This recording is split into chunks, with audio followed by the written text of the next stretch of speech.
હું આજે બહુ મિસ કરું છું. આજે જે કંઈ પણ છું, જે કંઈ પણ બે શબ્દ વાક્ય બોલતા આવડે છે, કે બે પગ ઉપર ઊભા રહેતા આવડે છે થિયેટરમાં કે ફિલ્મોમાં, એ એક માત્ર મારા પિતાને કારણે છે અને હું એમને બહુ મિસ કરું. કોઈ ક્રશ કોઈની માટે આમ સોફ્ટ કોર્નર હોય કે યાર શું કોમળ નાર છે, કેવી પદમણી છે આ. ઝેન્ઝીને આપણે આપણા સિને જગતથી કેવી રીતે જોડીને રાખીશું? બાપુજી, એ બાપુજી, પા મંગાવું, પા મંગાવું. કેમ છો મિત્રો? જાગૃતિ આપની સમક્ષ ન્યૂઝ ગુજરાતના પ્લેટફોર્મ પરથી. છેલ્લા કેટલાક દિવસથી આપણે જે પોડકાસ્ટ માણી રહ્યા છીએ ને, એટલે તમને લાગતું હશે કે હવે આ એપિસોડમાં એવી કઈ હસ્તી હશે કે જે હસ્તીને મળીશું, મસ્તી કરીશું, અંદરની વાતો જાણીશું, સંઘર્ષથી સફળતાની સફર વિશે આપણે વાત કરીશું. આ બધી જ વાતો આજે થવાની છે, નોક જોક પણ થવાની છે, કારણ કે આજનું જે વ્યક્તિત્વ છે ને એ વ્યક્તિત્વ કંઈક અલગ છે. ગુજરાતી રંગભૂમિથી શરૂઆત કરી અને ગુજરાતી ફિલ્મ્સ અને તેની સાથોસાથ વેબ સિરીઝ અને હિન્દી મૂવીમાં પણ તેઓ પોતાનું દમદાર કિરદાર નિભાવી ચૂક્યા છે અને એ જ દમદાર કિરદાર આજે આપણી સમક્ષ છે. એ વ્યક્તિને પોતાના પરિચયની કોઈ પણ પ્રકારની જરૂર નથી, બસ ખાલી નામ પડે ને કે રાગી જાની એટલે સૌ કોઈને એ વ્યક્તિના વ્યક્તિત્વની નકશી ખબર પડી જતી હોય છે. તો બસ આજે આપણે એ જ વ્યક્તિને મળી રહ્યા છે. રાગીભાઈ, સૌથી પહેલાં તો ન્યૂઝ ગુજરાત આપનું ખૂબ ખૂબ સ્વાગત. Thank you so much. મેં દર્શક મિત્રોને પ્રોમિસ કર્યું છે કે ઘણું બધું જાણવા મળશે, હસી મજાક નોક જોક બધું જ થવાનું છે. તો શરૂઆત તમારી સફરથી કરીએ કે રંગભૂમિનો ચસ્કો લાગ્યો કેવી રીતે, કારણ કે બેઝિકલી તમે રંગભૂમિના માણસ અને પછી તેની સાથોસાથ ફિલ્મ્સ, બોલિવૂડમાં પણ તમે એક લટાર મારીને આવ્યા છો. જિંદગીની શરૂઆત સમજણ નહોતી આવી એ દિવસથી રંગભૂમિ સાથે શરૂઆત થઈ હતી એવું કહી શકાય. મારા ફાધર બહુ પ્રસિદ્ધ નાટ્યકાર શ્રી વિનોદ જાની, યસ, અને એમનું એક નાટક પ્રીત પીયુને પાનેતર, એવા તો એમના 28 ત્રિઅંકી નાટકો એમણે લખ્યા, પણ પ્રીત પીયુને પાનેતર નાટકે એમને બહુ મોટી વિશ્વ કક્ષાએ સફળતા અપાવી છે અને 12,000થી વધારે શો થયા. એટલે બાળપણથી ઘરમાં થિયેટરનું વાતાવરણ, નાટકોનું વાતાવરણ, કલાકારોની અવરજવર, લેખકોની અવરજવર, આ જ વાતો સાંભળવી, આ જ વાતો કાને અથડાવી અને આના સિવાય કંઈ સૂઝ્યું નહીં. લગભગ એવું કહેવાય કે 9 કે 10 વર્ષની ઉંમરથી તો મેં ધંધાદારી રંગભૂમિમાં એઝ એન એક્ટર કામ કરવાની શરૂઆત કરી. શું વાત છે? 10 વર્ષની ઉંમરથી સિરિયલોમાં પણ કામ કરવાની શરૂઆત કરી દીધી હતી. એટલે પછી એવું થયું કે સતત એ પ્રોડક્શનો, રિહર્સલ્સ, એ જ વાતો, એ જ માહોલ. ક્યારે હું એક્ટર બની ગયો, અભિનેતા બની ગયો એની મને બહુ ચોક્કસ ખબર નથી, કયા સમય, કઈ સાલ, પણ મને એવું લાગે છે કે નાટ્યકારના ઘરમાં જન્મ લીધો હતો એટલે એ પરંપરાને આગળ નિભાવવા અને ચલાવવા એ જવાબદારી માટે કદાચ મારું અવતરણ થયું હશે ને જવાબદારી અત્યાર સુધી હું સફળતાપૂર્વક નિભાવી રહ્યો છું. એટલે એવું કહી શકાય તમારા કેસમાં કે મોરના ઈંડાને ચીતરવા ન પડે અને ઘર સંસ્કારમાં જ તમને એ નાટકનો સંસ્કાર મળ્યો.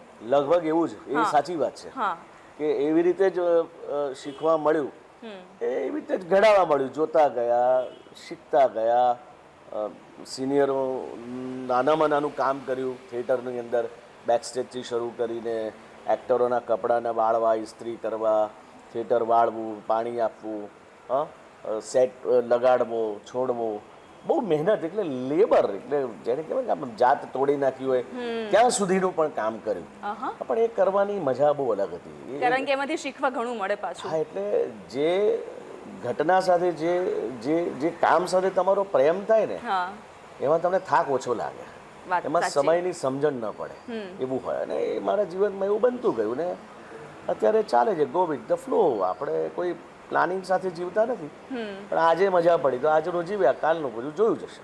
સાચી વાત છે, આજે મજા પડી, આજનું જીવ્યા. અને પિતાના નામથી જ્યારે આપણે આ એપિસોડની શરૂઆત કરી છે રાગીભાઈ, તો જિંદગી હજુ તો બાકી છે અને એનું દમદાર કેરેક્ટર, એ આખો વેશ પલટો તમારો, પણ તમારા અવાજમાં એક કંપન, એ જ્યારે સ્ક્રિપ્ટ તમારા હાથમાં આવી ત્યારે તમારા મગજમાં શું ગડમથલ ચાલતી હતી કે ભાઈ આ રોલ છે, આ કિરદાર છે, આ એજ મારે બતાવવાની છે ને એની સાથોસાથ મારે આટલા બધા મોડ્યુલ અપનાવવાના છે, તો એ કેવી ગડમથલ હતી?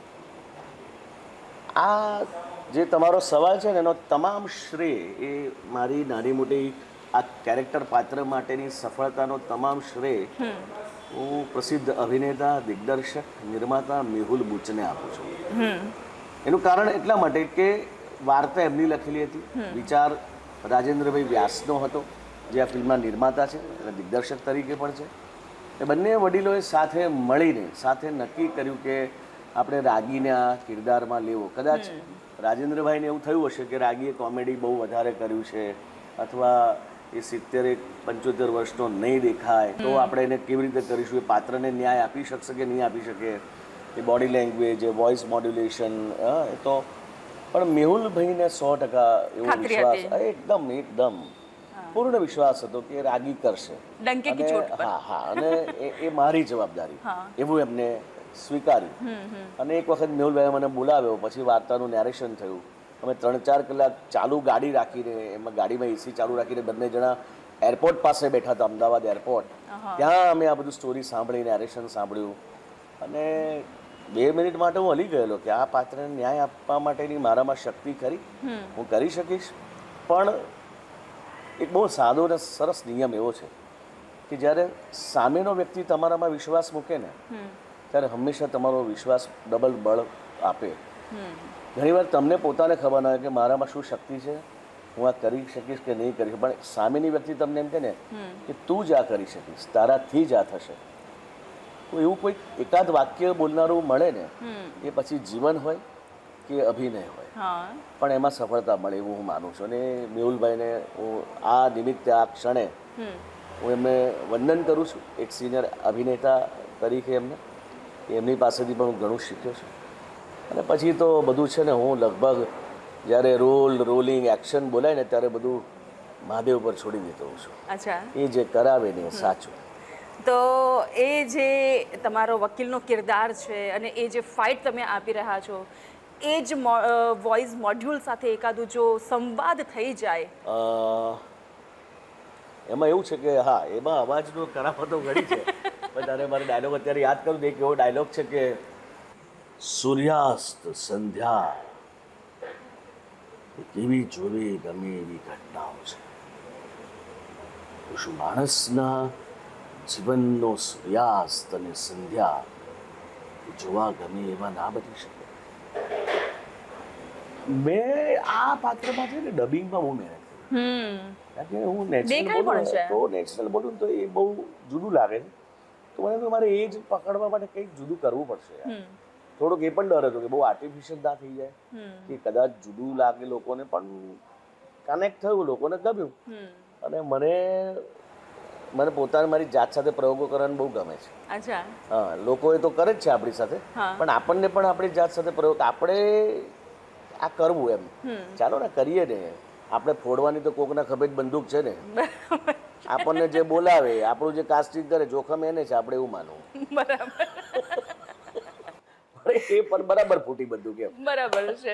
હવે આ જે હસતો ચહેરો છે, આ હસતા ચહેરાની વાત આપણે જ્યારે પિતાજીના નામથી થઈ છે, મૂવી પણ એવું છે કે વૃદ્ધાશ્રમ ના હોવા જોઈએ, એ આપણી કઠણાઈ છે, આપણે માનીએ છીએ, આ સ્લોગન છે, સમાજ છે, બધું જ માનીએ છીએ, પણ છતાં પણ એ દૂષણ, હું તો દૂષણ જ એટલા માટે કહીશ કે જ્યારે તમને 9 મહિના કુખમાં રાખીને તમને મા સંતાનને જન્મ આપે છે, માતા પિતા એનું લોહીનું સિંચન કરીને એનો ઉછેર કરે છે અને પછી તમે એને વૃદ્ધાશ્રમનો દરવાજો દેખાડી દો છો, એક આપણી કઠણાઈ છે, આ સમાજની કઠણાઈ છે, પણ આપણે એક્સેપ્ટ કરી લઈએ છીએ. તમે કદી માર ખાધો છે? કારણ કે પિતાની વાત જ્યારે આવે ને, માતા પિતાની વાત આવે ને, ત્યારે ક્યાંક ને ક્યાંક સંતાન છે ને થોડો ભાવુક પણ થઈ જતો હોય છે, ભલે ગમે તેટલું કરે તો પણ. માર ખાવું એટલે કેવી રીતે?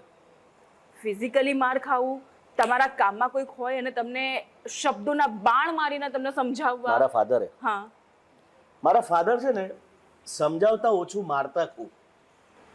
પ્રચંડ ગુસ્સો હતો એમનો. અને આટલો પ્રેમાળ અને આટલો લવેબલ માણસ મેં મારી જિંદગીમાં નથી જોયો. અચ્છા, હું બહુ નસીબદાર છું કે વિનોદ જાનીનો હું દીકરો છું. વાહ.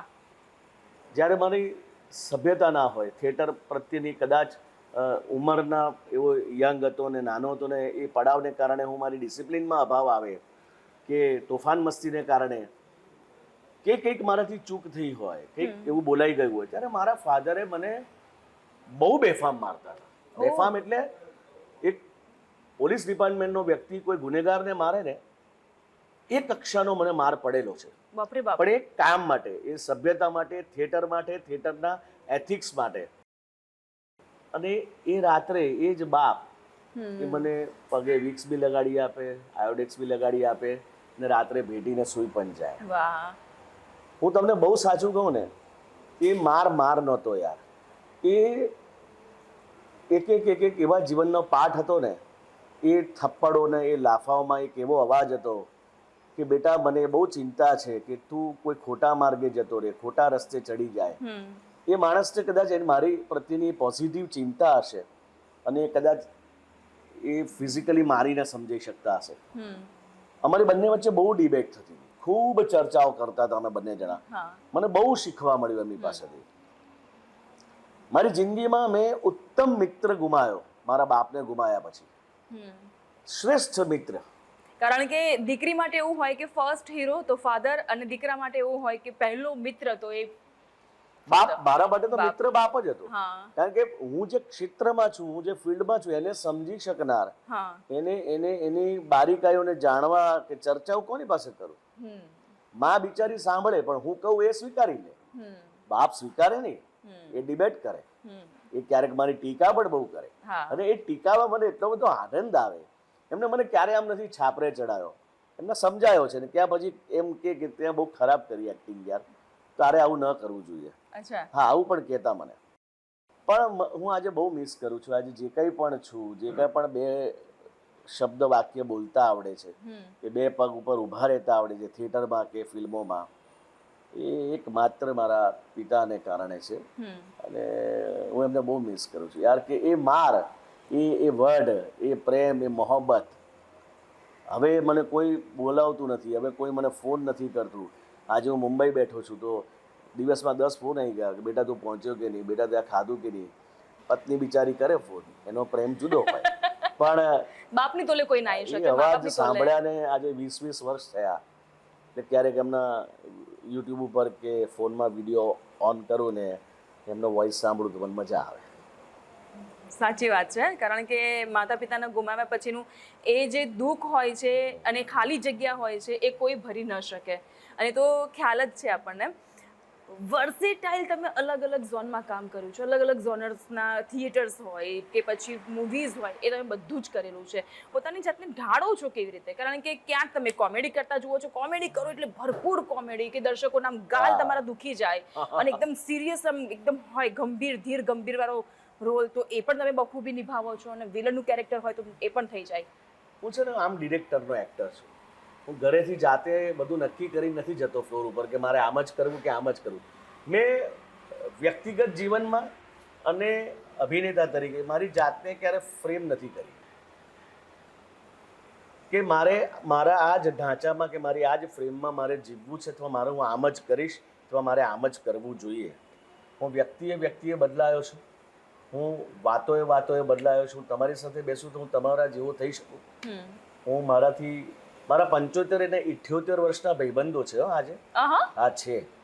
અને અમે બધા ફરવાઈ જોડે જઈએ છીએ અને ચાલવાઈ જોડે જઈએ છીએ. આ એટલી ઉંમરના ફ્રેન્ડ છે. ને મારા 22 થી 25 વર્ષની ઉંમરના પણ દોસ્ત છે કે જે મને તુકારો આપીને બોલાવી પણ શકે છે. એટલે મેં અભિનયમાં પણ એ ફ્રેમ નથી કરી ક્યારેય. ડિરેક્ટર પાસે ક્લે તરીકે જવાનું તમારે, અને પછી એને એમાંથી જે આકાર ઘડવો હોય એ ઘડે. પણ હું કેરેક્ટરનો અભ્યાસ કરું, એને આત્મસાત કરવાનો પ્રયત્ન કરું. ક્યારેક મને એવું લાગે તો હું તમને આ જિંદગી હજી બાકી છે દોસ્ત ફિલ્મની જ એક વાત કરું કે મેહુલભાઈએ જ્યારે મને આ કેરેક્ટર સમજાવ્યું કે થોડો વિયર્ડ લુક છે, બહુ બધી દાઢી વધી ગયેલી છે, વિમ્ઝિકલ છે, શું બોલે એને ખબર નથી, ઇરિલેવન્ટ બધું બોલતો હોય છે, વાળ વધી ગયેલા છે. આ સમજ્યા પછી હું અમદાવાદ શહેરમાં પાત્રોને શોધવા ફરતો હતો. અને અમદાવાદ શહેરમાં પ્રહલાદનગર પકવાન કરીને એક જગ્યા છે, ત્યાં એક 4 રસ્તે એક દાદા એ બિચારા ભિક્ષા માગતા હોય છે. તો હું ત્યાં એમની પાસે 2-4 વખત ગયેલો. એમના મેં ફોટા પાડેલા, એમની સાથે મેં વાતો કરેલી, એમના મેનેરિઝમ્સ મેં ચેક કરેલા કે બોલે છે કેવી રીતે, એમનો હાથ કેવી રીતે ધ્રુજે છે. એવી રીતે અમદાવાદનો એક બહુ જ સિનિયર મેકઅપ ડિઝાઇનર છે. મેં એમને એક વખત મફલર, પેલી બુઢિયા ટોપી, શાલ બાલ સાથે આમ કે આમ જોયેલા, બહુ આમ હરડા. તો મેં એમના બી પિક્ચર લીધેલા. અને એની વચ્ચે મારે શું કરવું, આ બે કેરેક્ટરની વચ્ચે, એની વચ્ચે મેં અભ્યાસ કરેલો. અને પછી હું જ્યારે મને મન થાય ને ત્યારે હું આ બે પાત્રોને વારે વારે જોવા જતો હતો. જોવું એટલે દૂરથી જોવું, દૂરથી એમને ઓબ્ઝર્વ કર્યા કરું. હા, તો ક્યાંક કોઈક ઇન્સ્પિરેશન મેં એવા વ્યક્તિઓ કે એવા પાત્રોમાંથી બી લીધું છે. હું ક્યારેક આવું બી કરતો હોઉં છું. અરે વાહ. એટલે આ જિંદગી હજી બાકી છે દોસ્તો. કેરેક્ટર કદાચ એ બની શકે કે એ બે વ્યક્તિઓમાંથી મને મળી આવ્યું હોય પાત્ર. કારણ કે સમાજમાં આવું પાત્ર છે એટલે મેં આ કર્યું છે. વાહ. અને એ સમાજ સેન્ટ્રિક જ્યારે ફિલ્મ્સ બનતી હોય છે ને ત્યારે દરેક વર્ગને એ ટચ કરી જતી હોય છે. અને આ ફિલ્મ તો એવી છે કે જેમાં યંગ જનરેશને પણ જોવી જોઈએ અને જોડાવવું જોઈએ કે જેથી કરીને ખબર પડે કે તમારા ઘરનું જે મૂળ છે એને ઘરમાં રાખવાની છે, એને પૂજનીય છે, અને ઘરની બહાર તો ન જ ધકેલાય. અને એ લોકોને પણ પ્રૌઢ અવસ્થામાં જે પણ હોય છે એ લોકોને તો ડેફિનેટલી, કારણ કે મેં ઘણું બધા મેં રીલ્સ ને ઘણા બધા વિડીયોઝ જોયા છે કે લિટરલી એ ઓડિયન્સ રડે છે મૂવીઝ જોઈને. લિટરલી ઓડિયન્સ રડે છે. તમારી લાઈફમાં આવો ટર્નિંગ પોઈન્ટ ક્યારે આવ્યો કે થિયેટર્સ બધા બહુ જ કર્યા છે અને ક્યારેક નિષ્ફળતા આવી હોય હાથમાં, એમાંથી બહાર નીકળવું હોય અને પછી ધડાધડ એવા સરસ પ્રોજેક્ટ આવ્યા હોય ને કે આ રાગી જાની? નિષ્ફળતા બહુ વખત આવી છે જીવનમાં. બહુ વખત લોકોએ મને એવું કીધું છે કે તમે સારા એક્ટર નથી, તમે ખરાબ એક્ટર છો. આટલા થિયેટર્સ ને બધું કર્યા પછી? હા, સાચે. અને ઓડિયન્સ છૂટ્યા પછી બી એવી એક વખત ઘટના થયેલી મારી સાથે કે ભાઈ તારા મજા ના આવી દોસ્ત, તે બોગસ એક્ટિંગ કરી. આ એક સિરિયલ મારી આવતી હતી તો અમદાવાદ શહેરમાં એક પોસ્ટ ઓફિસમાં હું લાઈનમાં એક કામથી ગયેલો મારા ફાધરના. ત્યારે 4-5મા ક્રમે ઉભેલા એક દાદાએ મને બોલાવેલો અને મને કીધું બેટા એક વાત કહું, તું યાર બહુ ખરાબ એક્ટિંગ કરે છે યાર, તારી આ સિરિયલ હું જોઉં છું યાર, તું આવું ના કર યાર. પણ મેં એને દાજમાં કે ગુસ્સામાં નથી લીધી, મેં એને લેસન તરીકે લીધું. જીવનમાં દરેક પાઠ કે દરેક પાત્ર કે દરેક દાખલા તમને આવડે એવું ના હોય યાર. સાચી વાત છે. તમે નાપાસ બી થવા જોઈએ, તમે હતાશ બી થવા જોઈએ, તમને નિષ્ફળતા પણ મળવી જોઈએ. એ નિષ્ફળતાઓ મળીને, એ અપમાનો થયા ને, એ લોકોએ મને ક્યારેક ઉતારી પાડ્યો ને, એની અત્યારે બહુ મજા આવે છે. જ્યારે અત્યારે મને તમારા જેવા મિત્રો કે કોઈએ મારું વિઠ્ઠલ ત્રીડી જોયું હોય, કોઈએ મારું જિંદગી હજી બાકી છે દોસ્ત જોયું હોય, કોઈએ મારી એવી ઘણી ફિલ્મો જોઈ, ઇવન રોંગ સાઈડ રાજુ છે, સોનું તને મારા પર, એમાં ઘણા ફિલ્મો. તો એ પછી એમ થાય કે આપણે આ જ હતા ને આપણે અત્યારે આ જ છીએ. તો પણ એ હું ભૂલવાનું નહીં ક્યારે, અને જાહેરમાં કબૂલવાનું. બરાબર. કારણ કે બહુ જ મોટા માણસોને નિષ્ફળતા મળી છે.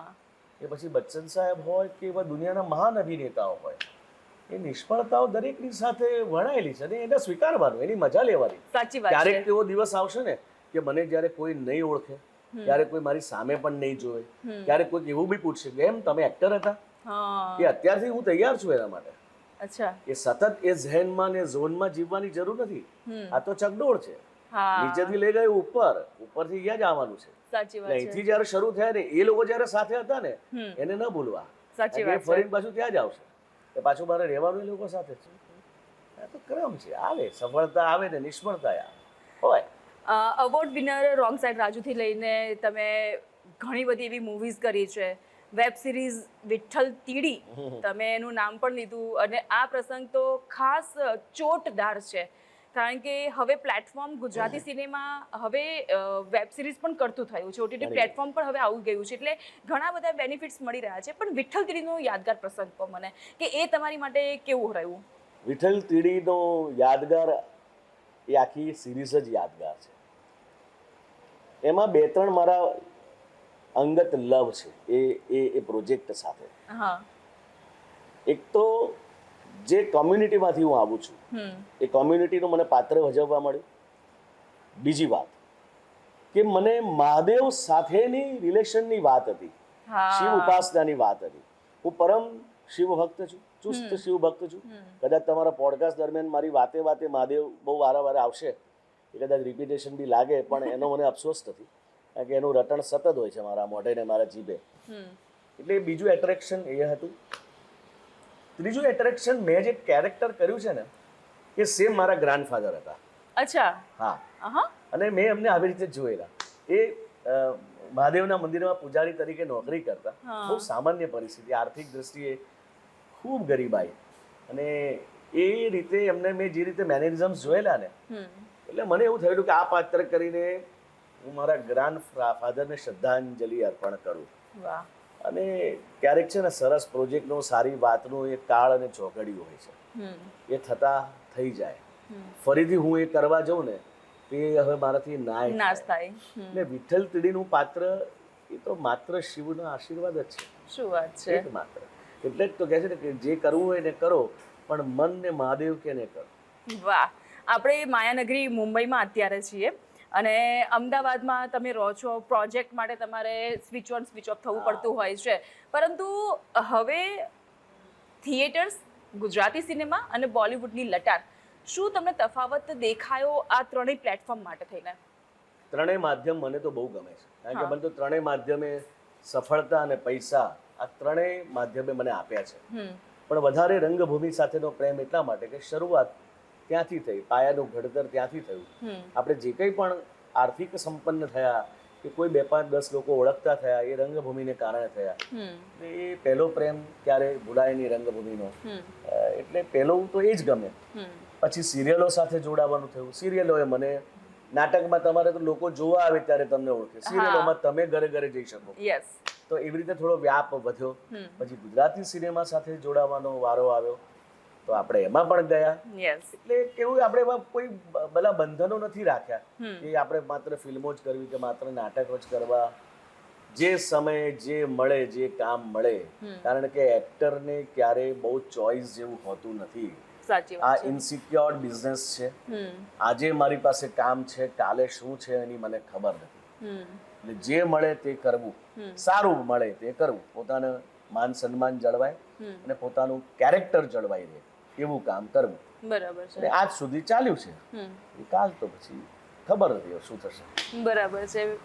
ઓટીટી પ્લેટફોર્મની શરૂઆત થઈ ચૂકી છે. પહેલા એવું હતું કે સિંગલ સ્ક્રીનમાં મૂવી આવે અને પછી જેટલા પણ શોઝ હોય, જેટલી પણ ઓડિયન્સ આવે છે, પછી ઓડિયન્સ આવતી બંધ થાય એટલે પાટિયા પડી જાય છે. પણ હવે મલ્ટીપ્લેક્સમાં મૂવીઝ આવતી થઈ ગઈ છે.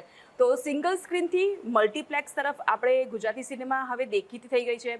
હવે પ્રમોશનલ ઇવેન્ટ્સ પણ થવા લાગી છે કે જેથી કરીને ગુજરાતી સિનેમાને બૂસ્ટઅપ મળે. ઓટીટી પ્લેટફોર્મ આવી ગયા છે એટલે વેબ સિરીઝનો વ્યાપ પણ વધ્યો છે.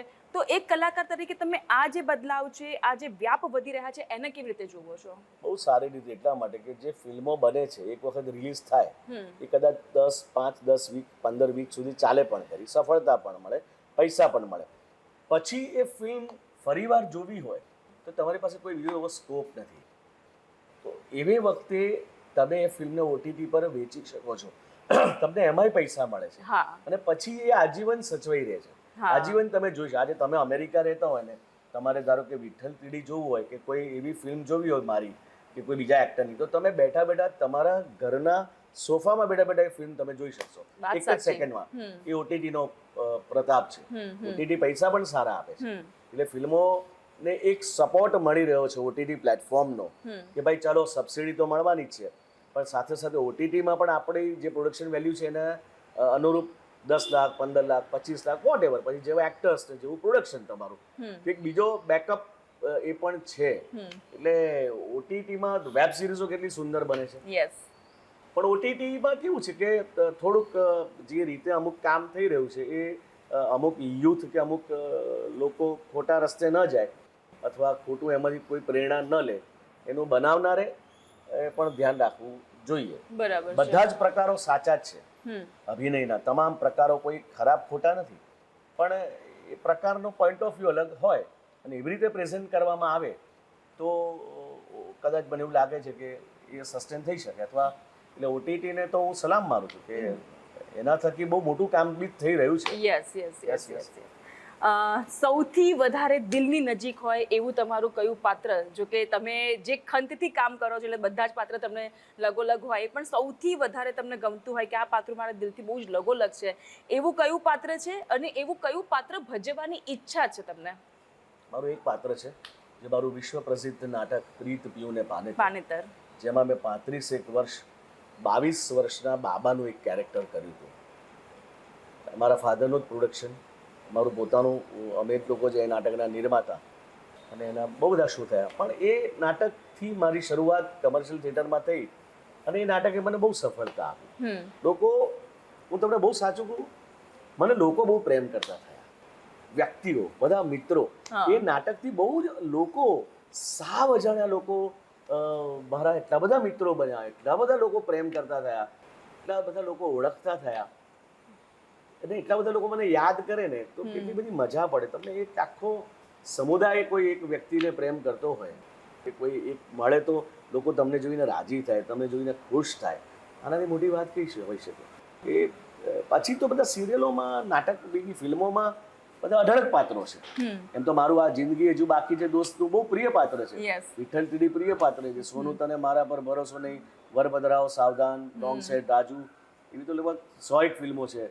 એ બધાનું બોલવા જવું તો આપણું પોડકાસ્ટ એમ જ ચાલ્યા કરે. પણ આ બધા યાદગાર પાત્રો છે. પણ કયું પાત્ર ભજવવાની બહુ જ ઈચ્છા છે? પછી એ બોલિવૂડનું કોઈ કેરેક્ટર હોય, સાઉથ ઇન્ડસ્ટ્રીનું કોઈ કેરેક્ટર હોય, કે પછી આપણી જ ગુજરાતી? છે નહીં, મેં બહુ બધા પાત્ર ભજવ્યા છે, બધા જ પ્રકારના પાત્રો કર્યા છે. અને કહું છું ને કે હું કોઈ પ્લાનિંગથી ચાલતો હતો, મને એવું ન થઈ જાય કે આને આ કર્યું છે, આ મને મળી ગયું તો મને બહુ મજા પડી ગઈ હોય. મને આજે જે મળ્યું છે, આજે મારા નસીબમાં છે, એને મારે પૂર્ણ ન્યાય આપવાનો છે, બસ એમ સમજીને ચાલુ છે. બરાબર. બાકી એવું કોઈ મને એવી કોઈ અંદરથી ખંત ખેવના નથી કે આવું કરવા મળી જાય તો મારે કંઈક કરીને બતાડી દેવું છે. બહુ લોકોએ મારા પહેલા બતાડી દીધું છે, એટલે મારે કંઈ નવું કરીને બતાડવાની જરૂર નથી. કદાચ મારે બહુ બધો પ્રખાર બદલી અભિનય કરવાનો છે. બરાબર છે. તમે કીધું કે નિષ્ફળતાને હું જીવીને નીકળ્યો છું. સાચી વાત. તો આજના ઉભરતા કલાકાર, અને એવા ઘણા કલાકાર છે કે જે દિગ્ગજ કલાકાર છે, પણ એક વખત નિષ્ફળતા મળે છે પછી કદાચિત નાસીપાસ થઈ જાય છે, ઓર એલ્સ એ પોતાનું કરિયર ધીમે ધીમે પોતાના હાથમાંથી જાતે જ ગુમાવી દે છે કે ભાઈ હવે મને કંઈ સફળતા મળવા નથી, શું કરવું? તો એ નિષ્ફળતામાંથી બહાર નીકળીને ફરીથી બેઠા થવું અને સફળતાને પચાવવી કેવી રીતે? રાગીજાની શું કહેશે? હું તમને સાચું કહું, હું ભણવામાં જરાય સારો નહોતો, સારું ભણી નહોતો શીખ્યો. મેં પ્રયત્નો કર્યા હતા, પણ હું માંડ કોમર્સ ગ્રેજ્યુએશન મેં પૂરું કર્યું. ઓકે. એટલે મારી પાસે છે ને બીજો કોઈ ઓપ્શન નહોતો જીવનમાં આર્થિક દ્રષ્ટિએ કમાવા માટે. તો હું શું કરીશ? મને કોણ નોકરી આપશે? કોણ મને ઊભું રાખશે? ક્યાં જઈશ? ઘર કેવી રીતે ચલાવી શકીશ?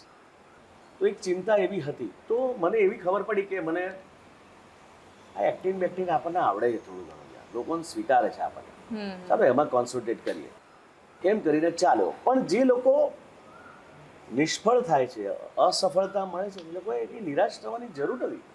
પ્રયત્ન કરવા જોઈએ, પણ ક્યારેક નિરાશ એટલા માટે થઈ જવાય કે દરેક માણસનો કોઈ પણ ગોલ છે ને, પ્રયત્ન પછીનો એ આર્થિક દ્રષ્ટિ પર આવીને ઊભો રહેતો હોય. સાચી વાત છે. માણસ 1 વર્ષ મહેનત કરે, 2 વર્ષ મહેનત કરે, 3 વર્ષ મહેનત કરે, પછી જો એને એમ થાય કે હવે આમાંથી મને કોઈ આર્થિક ઉપાર્જન નથી મળતું, માત્ર લોકોને આનંદ કરાવવાથી કે હસાવવાથી તમારા ઘર નથી ચાલતા, એમાંથી પૈસા મળવા જોઈએ. અને પૈસા મળે ને તો જ તમારું ઘરમાં સન્માન પણ થાય છે. તમારા એવોર્ડથી બી સન્માન નથી થતું. હા, તમારા સંતાનો પણ તમારું સન્માન નથી કરતા, તમારા ઘરવાળાએ તમારું સન્માન. તમારું આર્થિક દ્રષ્ટિએ તમે શું ઉપાર્જન કર્યું છે એના ઉપર જ તમારી પાછલી જિંદગીનો દારોમદાર છે. અને આ એક નગ્ન સત્ય પણ છે. ના, પાછલી જિંદગીનો દારોમદાર જ છે. નહીંતર તમારે સાંભળવાની તૈયારી રાખવાની કે તમે શું કર્યું અમારા માટે. બરાબર છે.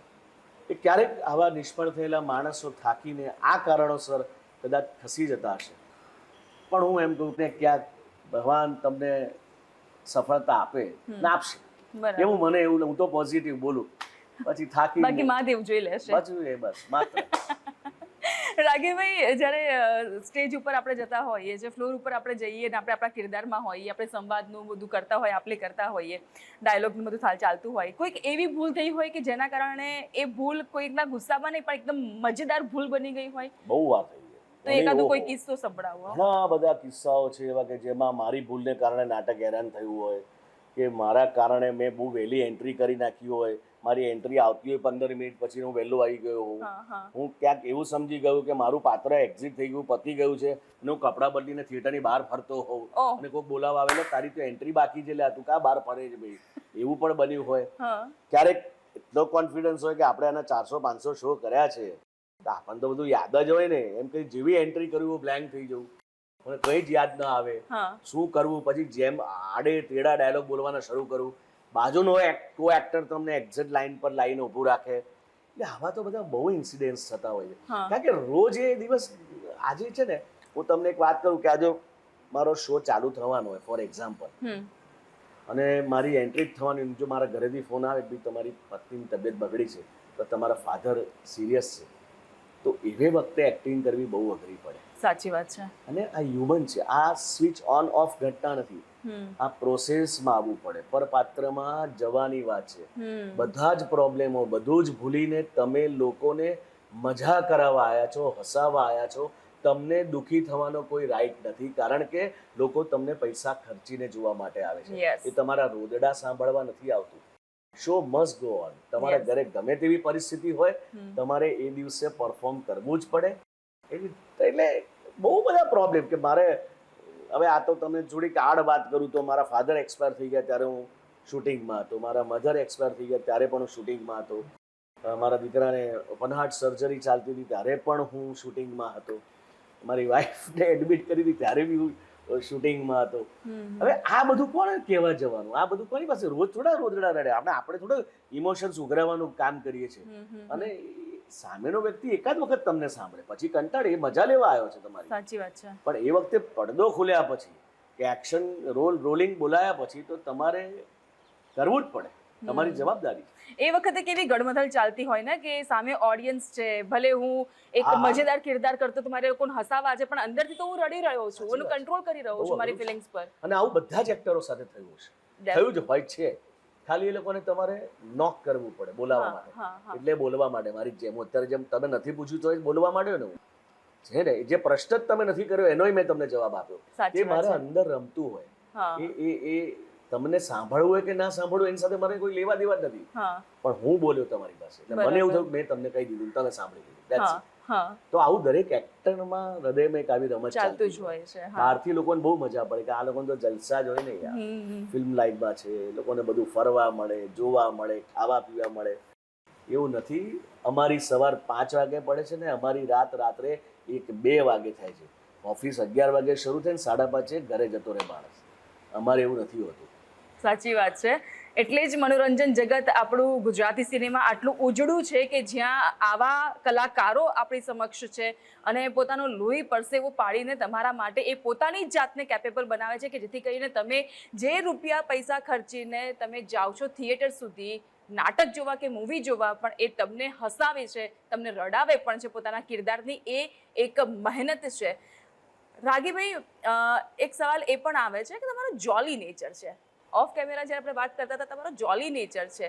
બહુ નાની ઉંમરથી તમે આ કરિયરમાં તમે આવી ગયા હતા. કોઈ ક્રશ, કોઈની માટે આમ સોફ્ટ કોર્નર હોય કે યાર શું કોમળ નાર છે, કેવી પદમણી છે આ? એવા હું જ્યારે નાનો હતો ને ત્યારે સાચું કહું તો મને રૂપાબેન બહુ ગમતા હતા. રૂપા દિવેટિયા, રાગીણીબેન મને બહુ ગમતા હતા. કે મારી સાથે મારી કોઈ હિરોઈન હોય તો રૂપા દિવેટિયા જેવી હોવી જોઈએ, રાગીણીબેન જેવી હોવી જોઈએ, આઈડિયલ વુમન. એટલે આમ જોરદાર જાજરમાન અભિનેત્રીઓ ગુજરાતી રંગભૂમિની, એવી તો ઘણી બધી અભિનેત્રીઓ હતી. પણ અફસોસ કે એમના દીકરાના રોલ કરવાના આયા, એમના ભાઈના. પણ આજે પણ મારા માટે વંદનીય છે. હું એમને બંને એવા ઘણા બધા વડીલો છે જેમને હું નતમસ્તક વંદન કરું છું. પણ આવા બધા ક્રશ કહી શકાય, ગમતા વ્યક્તિત્વ, ગમતા અભિનેત્રીઓ. બરાબર છે. તો થિયેટરની આ દુનિયામાં તમારો પાક્કો મિત્ર એવો કયો કે જેની સાથે તમે દિલ ખોલીને કોઈ પણ વાત બેઝિઝક શેર કરી શકો? થિયેટર અને ફિલ્મની દુનિયામાં તો એવા ઘણા બધા છે, પણ એના કરતાં મારી સાથે મારી સ્કૂલમાં ભણતા 2-3 મિત્રો છે જેને આ ક્ષેત્ર સાથે કોઈ લેવા દેવા નથી. અમે જ્યારે મળીએ ત્યારે બધા પોતપોતાનું અસ્તિત્વ, પોતપોતાના એચિવમેન્ટ્સ બધું બાજુ પર મૂકીને મળતા હોઈએ છીએ. અને એવા મારા 2-3 સ્કૂલના ફ્રેન્ડ છે. નિલેશ છે, એક અંકિત કરીને મારો યાર છે, મારો દોસ્ત છે, ડૉક્ટર કલ્પિત શાહ કરીને છે. પણ થિયેટરના મિત્રો અને મીડિયાના મિત્રો જ્યારે તકલીફ પડે કે જ્યારે મુશ્કેલી પડે ત્યારે હર હંમેશ પૂછતા બી હોય છે ને આઈને ઊભા પણ રહેતા હોય છે. બરાબર છે. પણ મારે તો બહુ જ મિત્રો છે અને બધા બહુ દોસ્તો છે મારે. તો આમાં ઓજસની સાથે, સ્મિતની સાથે, રાગી જાનીની જે ત્રિપુટી ભેગી થાય આ તિકડમ કેવી ચાલતી હોય? એ બધા મારા બહુ પ્રિય છે. સ્મિત મારો અનહદ પ્રિય છે. એના જેવો કોમેડિયન ગુજરાતમાં છે નહીં અને થશે નહીં. ઓજસ બહુ બ્રિલિયન્ટ એક્ટર છે અને ઓજસને અમારા બંનેના તોફાનો બહુ સરસ હોય છે. અને અમે લોકો જ્યારે બધા ભેગા થઈએ ત્યારે અમારી મસ્તી સારું છે ભગવાન કરીને કોઈ રેકોર્ડ ન કરે, નહીતર તો અમે ત્રણેય બેન્ડ થઈ જઈએ ઇન્ડસ્ટ્રીમાંથી. તમને એવું થાય કરે ક્યારેક કે આ દોસ્તી છે એ પડદા ઉપર આવવી જોઈએ ને આ દોસ્તીની અંદર પેલું કહેવાય ને BTS બિહાઇન્ડ ધ સીન એવું કોઈક પ્રોજેક્ટ આવવો જોઈએ? એવું થવું જોઈએ. મેં ને સ્મિતે તો એક ફિલ્મ કરી તો અફરા તફરી કરીને, એમાં બહુ તોફાન કર્યું છે અમે લોકોએ. એમાં બિહાઇન્ડ કેમેરા બહુ તોફાન કર્યા છે અને BTS બહુ ગજબ છે, પણ એ ના આવે તો સારું એમ. એવા અમારા બધા તોફાનો છે, પણ બધા મારા બહુ પ્રિય છે. હું તો એ બધા મારાથી ઉંમરમાં નાના છે, પણ હું તો એમની પાસેથી એમને જોઈને પણ શીખું છું કે કેવું સરસ એ લોકો કોમેડીને પેલું સહેલાઈથી કરી શકે છે, કેવું સરસ ઓજસ કેટલું સરસ પરફોર્મ કરે છે, આપણો સ્મિત કેટલું સરસ કરે છે. આ બધા પાસેથી હું તો હંમેશા એવું નહીં કે ભાઈ આપણે એમનાથી ઉંમરમાં મોટા છીએ કે આમ છે, પણ એ લોકો બધા ગ્રેટ એક્ટર.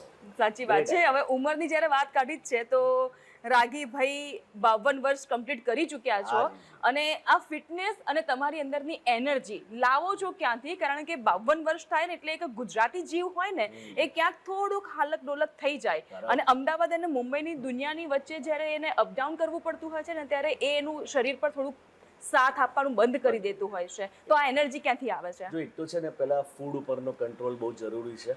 મને બહુ બધું ભાવે છે, કચરાપટ્ટી બી બહુ ભાવે, હું એ પણ ખાઉં છું, એવું નથી, સલાહ સૂચન નથી આપતો, પણ એની મર્યાદા ઓછી રાખવી, એની વચ્ચે ગેપ વધારે લાંબો રાખવો, પછી સમયસર સૂઈ જવું, સમયસર ઉઠી જવું, થોડું નાની મોટી એક્સરસાઇઝ ચાલવા બાલવા જવું, અને સૌથી મહત્વનું વ્યસન કોઈ ના હોવું જોઈએ. યસ, આ સૌથી મહત્વનું મેઇન પોઈન્ટ છે. મેઇન પોઈન્ટ આ છે કે તમને લગભગ ભગવાનની દયાથી કોઈ વ્યસન છે નહીં. મારે એ ના હોય તો બી એમના તમારું શરીર સારું જ રહે યાર, એટલે એવું ખરું એમ.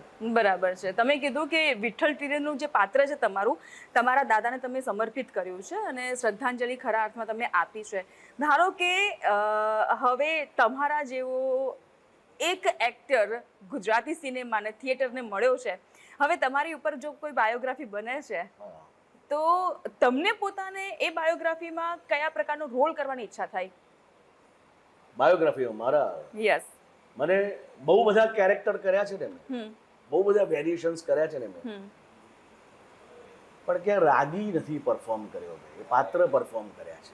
ઓકે, હું શું છું, મારી મનની વાત શું છે, મારા હૃદયમાં પડેલી વાત શું છે, એ સાચી બહાર આવે ને એવું એક પાત્ર કરવાનું મન થાય. બરાબર છે. બાકી તો બધા કેરેક્ટરોને મેં ન્યાય આપ્યા છે. પોતાના વ્યક્તિત્વને ન્યાય એ મને લાગે છે કે તમારી બાયોગ્રાફીમાં કે તમારી આત્મકથામાં આપી શકો, અને હું ખુલ્લે આમ લખી શકું એમ છું, બોલી શકું એમ છું, મારી કરેલી ભૂલોનો પણ હું સ્વીકાર કરી શકું એમ છું, મારા કરેલા સારા કામોનો પણ હું સ્વીકાર કરી શકું એમ. એટલે રાગીને પરફોર્મ કરવાનું મળે ને તો હું કરું, બાકી તો પાત્રો તો બધા કર્યા જ છે ને, એ લોકો ચાહે જ છે, પ્રેમ કરે જ છે બધા. તો ટૂંકમાં અમે કહીએ કે ઓન સ્ક્રીન આ જે રાગી જાની છે એ ઓફ સ્ક્રીન કેવો છે? બહુ તોફાની, બહુ મસ્તીખોર, બહુ આનંદી, આ ક્ષણને જીવવા વાળો, જીવનની કોઈ જવાબદારી કે ભાર વગર જીવવા વાળો. હું નહીં હોઉં તો કાલે શું થશે એવું તો જરાય મનમાં નથી, કદાચ સારું થઈ જાય, બરાબર છે. એટલે મજાથી કશું પ્લાનિંગ કરવું જ નહીં જીવનમાં. આજે તમે ન મળ્યા ને એનો આનંદ. બરાબર. કાલે હું આમ કરીશ ને, પરમ દિવસે હું આમ કરીશ ને, ઠીક છે પારિવારિક પ્લાનિંગ કરવું પડે તમારે, એટલું આર્થિક દ્રષ્ટિએનું એ બહુ મહત્વનું પ્લાનિંગ છે, એ કરવું જ જોઈએ દરેક વ્યક્તિએ. પણ તમારી કારકિર્દીને મૂકી દેવી, એ ઝરણાની જેમ વહેતી વહેતી જાય, એ મજા કરવી, ક્ષણે ક્ષણ આનંદ કરો, સલાહ સૂચનો કોઈને આપવી નહીં, કોઈ તમે બોધપાઠ આપવો નહીં, જીવન શું છે શું છે. આ તો ઠીક છે ભાઈ, મારા બધા નાના મોટા અનુભવ હતા એ મેં શેર કર્યા, મારાથી બી બહુ જોરદાર અને ગજબ અનુભવ દુનિયામાં યા સાંભળવા બેઠા હશે જ્યારે જે તે સમયે એમના કદાચ 10 ગણાય હોય. સાચી વાત તો પછી એટલે કે મેં બહુ જગતમાં ધાડ મારી દીધી જેવું છે નહીં. આ તો મેં તમે સાથે મિત્રતામાં શેર કર્યું કે આપણે આટલી ધાડ મારી છે ને આટલી હોશિયારીઓ કરી છે જીવનમાં.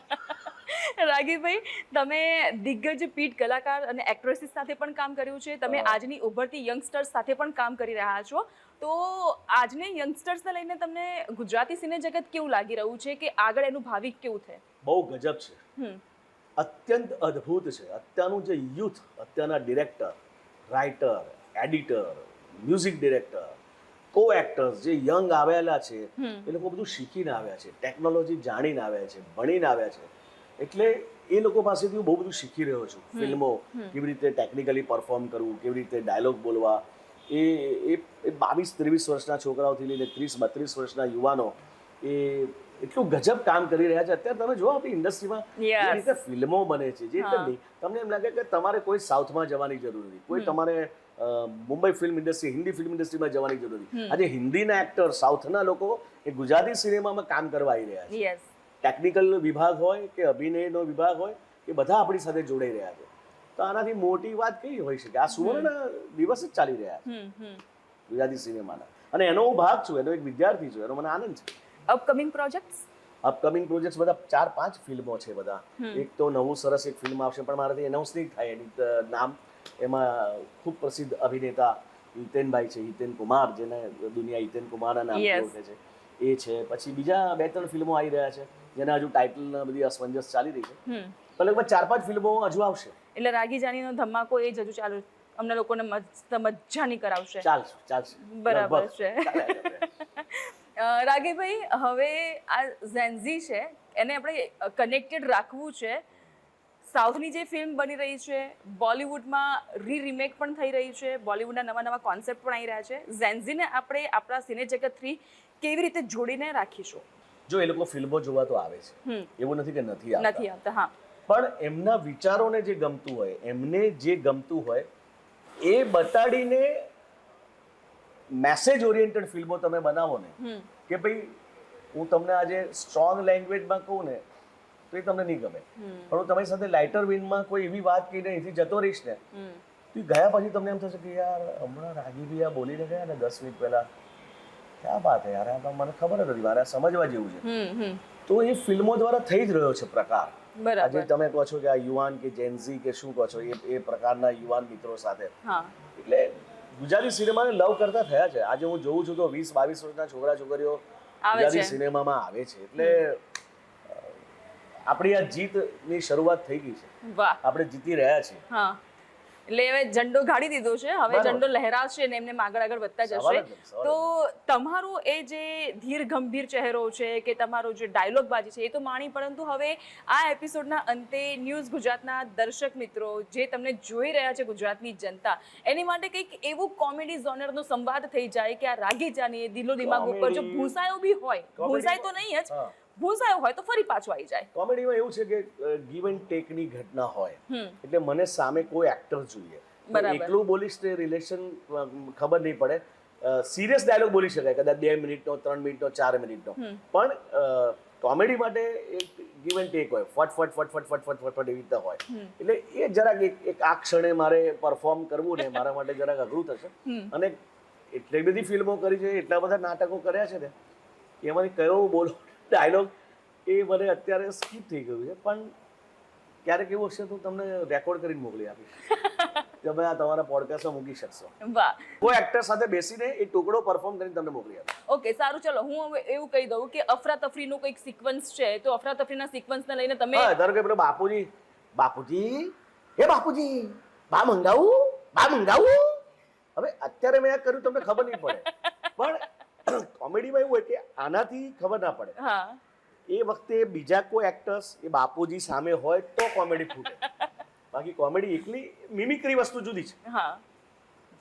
જોક બોલવી અલગ વાત છે, પણ સીન કોમેડી કરવો અને સોલો એક્ટરથી કરવો એ જરાક અઘરું છે. એટલે સામે મને એક્ટર જોઈએ તો મને મજા, સ્મિત જેવો એક્ટર જોઈએ, સાચી વાત છે, જેવો એક્ટર જોઈએ તો મજા પડે. સાચી વાત છે. એ ત્રિપુટી ભેગી થાય તો તમારી ટીકડમ બધી અલગ જ હોય છે. રાગીભાઈ, થેન્ક યુ સો મચ. તમારી આ જે મૂવી આવી છે અને અત્યારે દર્શક મિત્રો ભરપૂર પ્રેમ આપી રહ્યા છે કે જિંદગી હજી તો બાકી છે દોસ્ત, એની સાથોસાથ નેક્સ્ટ પ્રોજેક્ટ જે પણ આવી રહ્યા છે તમામ મૂવીઝ, થિયેટર્સ, સિરિયલ્સ માટે ખૂબ અભિનંદન. Thank you so much.